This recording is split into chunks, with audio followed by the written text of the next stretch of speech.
So I, I'm almost starting to wonder as I try to think about Super Mario Brothers 2. Um,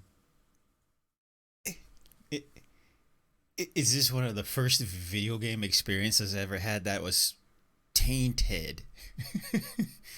I I had the very first issue of Nintendo Power, which when I was a kid, I didn't realize it was the very first issue of Nintendo Power. I don't think I had a full understanding of what a magazine was, but it had a Mario on the cover made out of clay that was the wrong color, but it was still Mario, and inside it had pictures of the new Mario game. So there was like expectation and preparation and hype, I guess at the time, and an influence on how I should feel about the game once I got it in my hands. Nothing bad or nothing, but it was just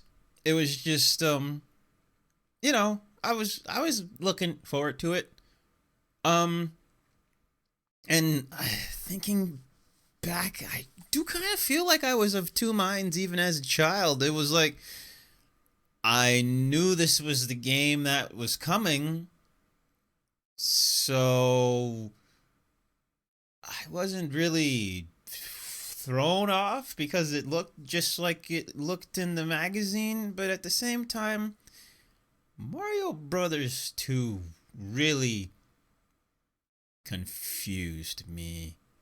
Uh Mario couldn't jump very well.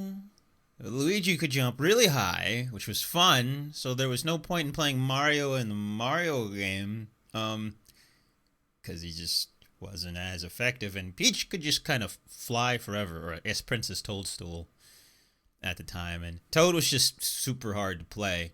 Um, I guess it was nice to walk in the clouds in the beginning, and the beanstalks. There was beanstalks in first Mario games. There are beanstalks, and that makes sense. But like, I jumped on an enemy's head, and it didn't die, and it didn't feel right. And then I'm picking vegetables out of the ground, and I don't really want to pick vegetables out of the ground. And all I could think about was like how much I don't really like vegetables. Maybe that makes sense that I'm throwing at things and hitting them.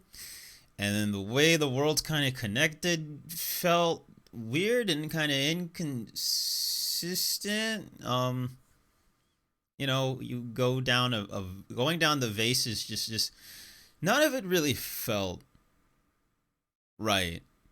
And then later on, you realize, or you find out, right? It was a reskin of a game called Doki Doki Panic, I think.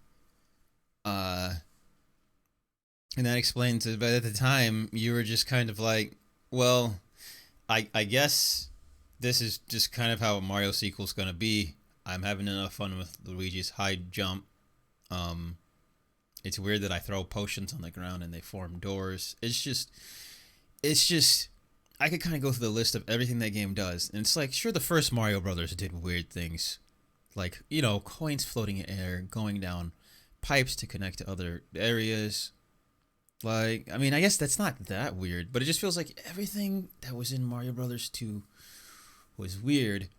And probably the weirdest thing that jumps to mind as a kid is like, I guess maybe I'd seen slot machines around, but like when you do the little slot machine at the end of the levels for extra lives, uh, it felt weird. Like, like, I mean, maybe now I would say, oh, you're gambling with your life. But at the time, I was just kind of like, I don't want to do this. But I played it plenty because it was a good. I mean, it was fun enough. But I I I uh I really don't think I'm a fan of Super Mario Brothers 2. Not really. You can only say so much because it just is a good game. But as a kid, I never regretted playing it. I was always happy. I remember tearing the plastic off the box. I'm putting it in and saying like, yeah, this is a video game, but but but but yeah. So on one hand, I guess I kind of felt like I was supposed to like it. On another hand, I did not understand what this game really was, and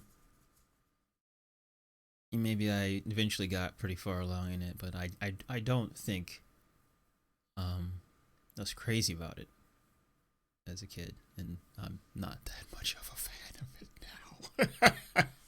I'm just not. Hey, what are you gonna do?